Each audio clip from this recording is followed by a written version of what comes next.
अथ अष्टमोऽध्यायः। 8वां अध्याय। भूमि के अंदर से निकलने वाला पानी शुद्ध माना जाता है।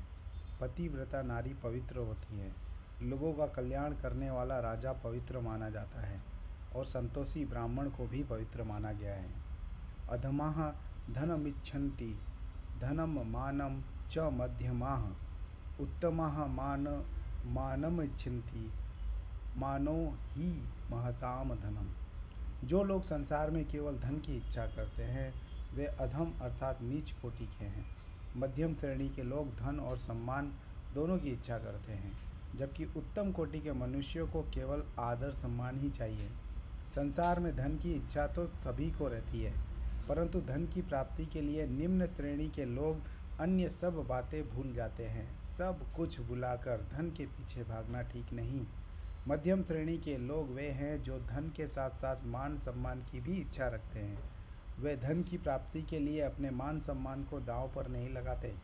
श्रेष्ठ पुरुष अर्थात उत्तम कोटि के मनुष्य वे हैं जिनके लिए आदर सत्कार ही सब कुछ है। उत्तम कोटि के लोगों को महात्मा कहा जाता है। उनके लिए धन का विशेष महत्व नहीं होता। वे धन का प्रयोग जीने के लिए करते हैं, धन के लिए नहीं। इच्छुरापः पयोमूलं ताम्बूलं फलमौषधं भक्षयित्वापि कर्तव्याः स्नानदानादिकाः क्रिया। गन्ना, पानी, दूध, कंदमूल, फल, पान तथा दवाइयों का सेवन करने के बाद भी स्नान आदि और धर्म कार्य किए जा सकते हैं। सामान्य भारतीयों में यह धारणा पाई जाती है कि स्नान ध्यान आदि करने के बाद ही फल और औषधि आदि का सेवन करना चाहिए, परंतु चाणक्य कहते हैं कि बीमारी की अवस्था में दूध, जल, कंदमूल, फल और दवाई आदि का सेवन किया जा सकता है। इसमें कोई पाप नहीं। उसके बाद स्नान आदि करके पूजा पाठ और धार्मिक कार्य करना अनुचित नहीं है।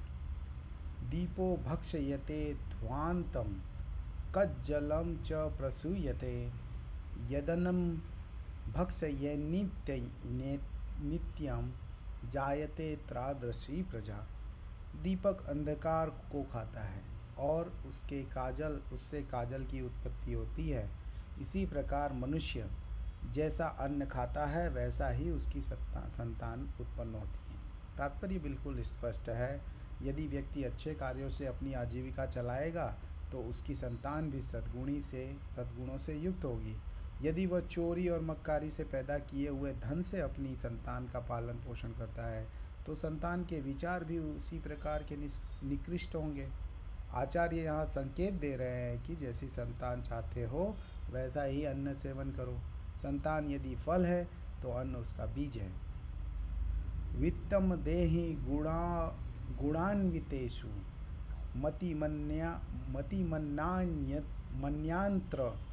मन्यांत्र देहि क्वचित् प्राप्तं वारिनिधेर्जलं घनमुखे माधुर्ययुक्तं सदा जीवानस्थावर जंगमाश्च सकलान् संजीव्य भूमण्डलं भूयः पश्य तदेव कोटिगुणितं गच्छन्तं भो निधि। बुद्धिमान या अच्छे गुणों से युक्त मनुष्य को ही धन दो, गुणहीन को धन मत दो। समुद्र का खारा पानी बादल के मीठे पानी से मिलकर मीठा हो जाता है और इस संसार में रहने वाले सभी जड़ चेतन चर और अचर जीवों को जीवन देकर फिर समुद्र में मिल जाता है। चाणक्य ने बुद्धिमान व्यक्ति को धन देने की उपमा वर्षा के जल से की है, अर्थात जिस प्रकार वर्षा का जल जड़ चेतन आदि को जीवन देने के बाद फिर समुद्र में जा मिलता है और फिर समुद्र से करोड़ गुना अधिक बादलों को पुनः प्राप्त हो जाता है, उसी प्रकार गुणी व्यक्ति को दिया हुआ धन अनेक अच्छे कार्यों में प्रयुक्त होता है। यह श्लोक यह भी संकेत करता है कि यद्यपि धन अनेक दुर्गुणों से युक्त है, फिर भी गुणी व्यक्ति का हाथ साथ पाकर वह निर्दोष हो जाता है, जनोपयोगी हो जाता है। चांडालानां सहस्रे च सूरिभिस्तत्त्वदर्शिभिः एको हि यवनः प्रोक्तो न नीचो यवनाथ पर। तत्व को जानने वाले विद्वान ने यह कहा है कि हजारों चांडालों के समान एक यवन अर्थात म्लेच्छ धर्म विरोधी होता है। इससे बढ़कर कोई दूसरा नीच नहीं होता। यहाँ यवन शब्द का अर्थ किसी संप्रदाय विशेष से नहीं है, वरन अधर्म का आचरण करने वाले दुष्ट व्यक्ति से है। यदि इस शब्द का अर्थ समग्र रूप में लिया जाए तो वह है तन और मन से अशुद्ध तथा अपवित्र रहने वाला। नीचे दिया गया श्लोक इसी बात की पुष्टि करता है। तैलाभ्यम्गे चिता धूमे मैथुने क्षौर कर्मणि तावद भवति चांडालो यावत् स्नानम न चाचरेत। तेल की मालिश करने के बाद, चिता के धुएं के स्पर्श करने के बाद, स्त्री से संभोग करने के बाद और हजामत आदि करवाने के बाद मनुष्य जब तक स्नान नहीं कर लेता तब तक वह चांडाल अर्थात अशुद्ध होता है। अजीर्णे भेष जम वारी जीर्णे वारी बलप्रदम भोजने चामृतम वारी भोजनांते विषप्रदम। अपच की स्थिति में जल पीना औषधि का काम देता है और भोजन के पच जाने पर जल पीने से शरीर का बल बढ़ता है। भोजन के बीच में जल पीना अमृत के समान है, परंतु भोजन के अंत में जल का सेवन विष के समान हानिकारक होता है। हतम ज्ञानम क्रियाहीनम हतश्चा ज्ञानतो नरः हतम निर्णायकम सैन्यम स्त्रियो नष्टा यभर्तका। आचरण के बिना ज्ञान व्यर्थ है, अज्ञान से मनुष्य नष्ट हो जाता है। सेनापति के अभाव में सेना नष्ट हो जाती है और पति से रहित स्त्रियां भी नष्ट हो जाती हैं। यदि व्यक्ति को ज्ञान है कि कौन सा कार्य उचित है और कौन सा अनुचित, इसके बावजूद वह अपने आचरण में इस बात को नहीं अपनाता, तो ऐसा ज्ञान व्यर्थ है, उसका कोई लाभ नहीं। मनुष्य का जीवन बड़ी कठिनाई से प्राप्त होता है। ईश्वर ने प्राणी को बुद्धि इसलिए दी है कि वह ज्ञानवान होकर शुभाचरण करें, किंतु कुछ लोग अपनी अज्ञानता के कारण जीवन संकट में डालकर नष्ट हो जाते हैं, अर्थात अज्ञान उन्हें निगल जाता है। इसी प्रकार सेनापति के बिना सेना व्यर्थ होती है और वह नष्ट हो जाती है। स्त्रियां भी पति के बिना दुष्ट लोगों द्वारा सताए जाने के कारण नष्ट हो जाती हैं। पति उसका रक्षक होता है, वही उसकी रक्षा करता है। पति के बिना वह अपने मार्ग से भटक सकती है। इस संदर्भ में आज स्त्रियों की स्थिति में बहुत अंतर पाया है। शिक्षा इसका प्रमुख कारण है।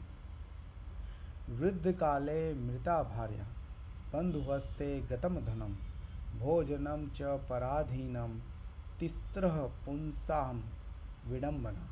वृद्धावस्था में पत्नी का देहांत हो जाना, धन अथवा संपत्ति का भाई बंधुओं के हाथ में चले जाना और भोजन के लिए दूसरों पर आश्रित रहना, यह तीनों बातें मनुष्य के लिए मृत्यु समान दुखदायी हैं। दुख जीवन का एक महत्वपूर्ण हिस्सा है, लेकिन वृद्धावस्था में यदि कोई पुरुष अपनी पत्नी खो दे तो वह दारुण स्थिति है। जीवन साथी की जीवन में दो भूमिकाएं हैं, भोग और सहयोग। वृद्धावस्था में एक दूसरे के सहयोग की अपेक्षा होती है, परंपरा के अनुसार पति अक्सर पत्नी से 5-7 वर्ष बड़ा होता है। वृद्धावस्था में इस अंतर का अत्यंत महत्व है। जब पूरे परिवार की अपनी दुनिया हो, वृद्ध एक तरह से निरर्थक हो चुके हों, बूढ़े दंपति ही एक दूसरे के लिए सार्थक हों, ऐसे में एक का, विशेषकर पत्नी का चले जाना पति के लिए मृत्यु के समान है। आचार्य ने एक महत्वपूर्ण समस्या की ओर मानो इस श्लोकांश से संकेत किया है। पुरुष के बिना स्त्री अपना समय काट लेती है। सोचिए, पराधीन कौन है?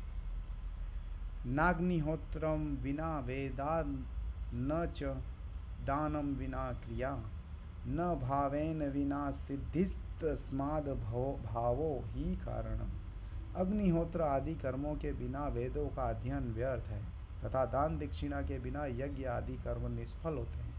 श्रद्धा और भक्ति के बिना किसी भी कार्य में सफलता प्राप्त नहीं होती, अर्थात मनुष्य की भावना ही उसके विचार, उसकी सब सिद्धियों और सफलता का कारण मानी गई है। काष्ठ पाषाण धातूनाम कृत्वा भावेन सेवनं श्रद्धया च तया सिद्धस्तस्य विष्णुः प्रसीदति। लकड़ी, पत्थर अथवा धातु की मूर्ति में प्रभु की भावना और श्रद्धा रखकर उसकी पूजा की जाएगी तो सिद्धि अवश्य प्राप्त होती है। प्रभु इस भक्त पर अवश्य प्रसन्न होते हैं। लकड़ी, पत्थर अथवा धातु की मूर्तियों से व्यक्ति को सिद्धि प्राप्त नहीं होती। सिद्धि प्राप्त होती है तपस्या और भावना से, अर्थात मनुष्य उनके प्रति जैसी भावना रखता है और श्रद्धापूर्वक सेवा करता है, व्यक्ति को वैसी सिद्धि ही प्राप्त होती है। उसी भक्ति पर विष्णु तथा परमेश्वर प्रसन्न होते हैं। जाकी रही भावना जैसी प्रभु मूरत देखी तिन तैसी, अर्थात प्रभु में पूजा में भावना ही प्रधान है, जैसी भावना वैसा फल। न देवो विद्यते काष्ठे न पाषाणे न मृण्मये, भावे ही विद्यते देवस्तस्माद् भावो ही कारणम। देवता अथवा परमेश्वर काठ अथवा पत्थर की मूर्ति में नहीं है। परमेश्वर तो मनुष्य की भावना में विद्यमान रहते हैं, अर्थात जहाँ मनुष्य की भावना द्वारा उसकी पूजा करता है वहीं वे प्रकट होते हैं। शांति तुल्यम तपो नास्ति न संतोषात् परम सुखम न तृष्णयाः परो व्याधिर्न च धर्मो दयापरम। शांति से बढ़कर कोई तप नहीं, संतोष से बढ़कर कोई सुख नहीं, तृष्णा अथवा चाह से बढ़कर कोई रोग नहीं, दयालुता से बढ़कर कोई धर्म नहीं। शांत रहने के लिए व्यक्ति को अपनी कामनाओं और इंद्रियों पर नियंत्रण रखना होता है, इसलिए यह तप है। जो व्यक्ति हर समय भागता दौड़ता रहता है और की कामना करता है, उसे सुख नहीं मिल सकता। मनुष्य की तृष्णा उस रोग की तरह है जिसमें भूख कभी शांत नहीं होती। दया को आचार्य ने सर्वश्रेष्ठ धर्म माना है। दया का अर्थ है संवेदना का विकास, इसमें अन्य का भाव समाप्त हो जाता है। क्रोधो वैवस्वतो राजा तृष्णा वैतरणी नदी, विद्या काम दुधाधेनुः संतोषो नंदनम वनम। क्रोध यमराजा के समान है, तृष्णा वैतरणी है, विद्या कामधेनु है और संतोष नंदन वन अर्थात इंद्र के उद्यान के समान है। क्रोध यमराज के समान मृत्युदाता है। मनुष्य की इच्छाएं वैतरणी नदी के समान है, जिनका पार नहीं पाया जा सकता। विद्या को सब कामनाओं को पूर्ण करने वाली कामधेनु बताया गया है। अतः विद्वान सरलतापूर्वक धन और मान सम्मान दोनों को अर्जित कर सकता है। मनुष्य के जीवन में संतोष को इंद्र की वाटिका के समान अत्यंत सुख देने वाला माना गया है। इसलिए व्यक्ति को चाहिए कि जीवन में सुखी रहने के लिए विद्या का संग्रह करे और अपना समय संतोष के साथ बिताए। गुणो भूषयते रूपम शीलम भूषयते कुलम सिद्धिर्भूषयते विद्याम भोगो भूषयते धनम। गुणों से मनुष्य के सौंदर्य की वृद्धि होती है, शील से कुल की शोभा होती है, कार्यों में सफलता से विद्या शोभित होती है और धन के सही उपयोग से धन की शोभा बढ़ती है। मनुष्य की देह यदि सुंदर है लेकिन उसमें गुणों का अभाव है तो वह सौंदर्य किसी काम का नहीं। अच्छे आचरण के कारण ही कुल की शोभा होती है। यदि उच्च कुल में उत्पन्न हुआ व्यक्ति नीच आचरण करता है तो उसका कुल बदनाम होता है और ऐसी विद्या की भी कोई शोभा नहीं होती जिससे मनुष्य किसी कार्य को सिद्ध न कर सके, अर्थात मनुष्य को अपने कार्यों में सिद्धि विद्या के कारण ही प्राप्त होती है। ऐसी विद्या का कोई लाभ नहीं जिससे कोई भी कार्य न लिया जाए। धन के उपयोग का अर्थ है कि धन को अच्छे कार्यों में लगाया जाए।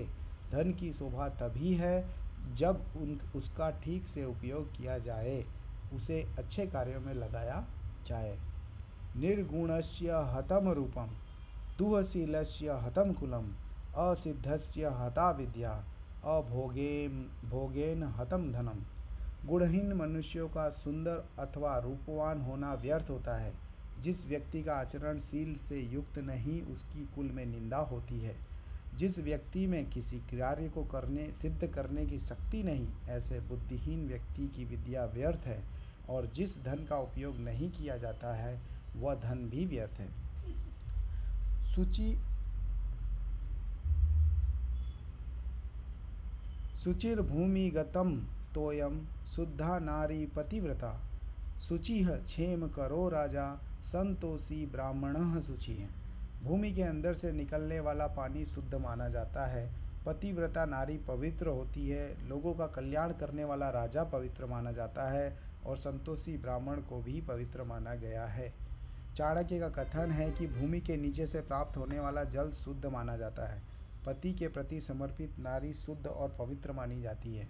जो राजा अपनी प्रजा के कल्याण में लगा रहता है, जो सरकार अपनी जनता का कल्याण करती है, भ्रष्टाचार में नहीं पड़ती, उसे शुद्ध और पवित्र माना जाता है। उसी प्रकार जो ब्राह्मण संतुष्ट रहता है, अर्थात जिसमें धन की लालसा नहीं है, वही पवित्र है।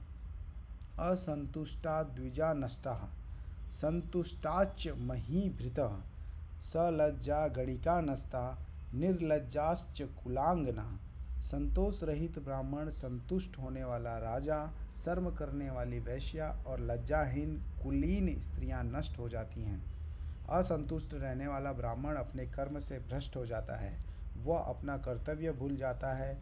समाज में उसकी प्रतिष्ठा क्षीण होती है। इसी प्रकार जो राजा अपनी थोड़ी सी सफलता से संतोष कर लेता है, उसमें महत्वाकांक्षाएं कम हो जाती है। वह अपना राज्य का विस्तार न करने के कारण शक्तिहीन होकर नष्ट हो जाता है। वैश्याओं का कार्य लोगों को संतुष्ट करना है।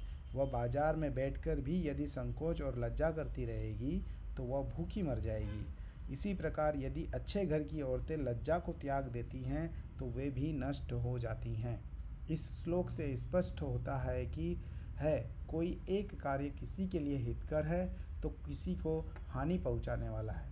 कर्तव्य का निर्णय संदर्भ के अनुसार होता है, उसकी कोई निश्चित गाइडलाइन नहीं है।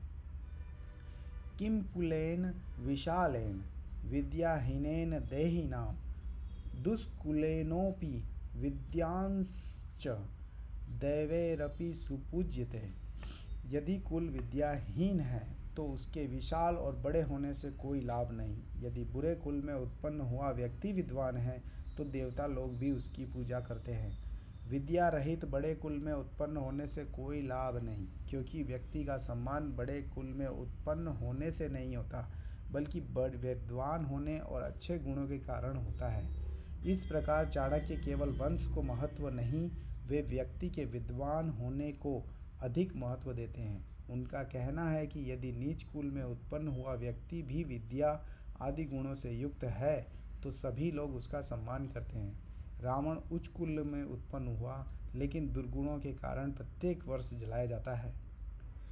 विद्वान प्रशस्यते लोके विद्वान गच्छति गौरवम विद्या लभते सर्वम विद्या विद्या सर्वत्र पूज्यते।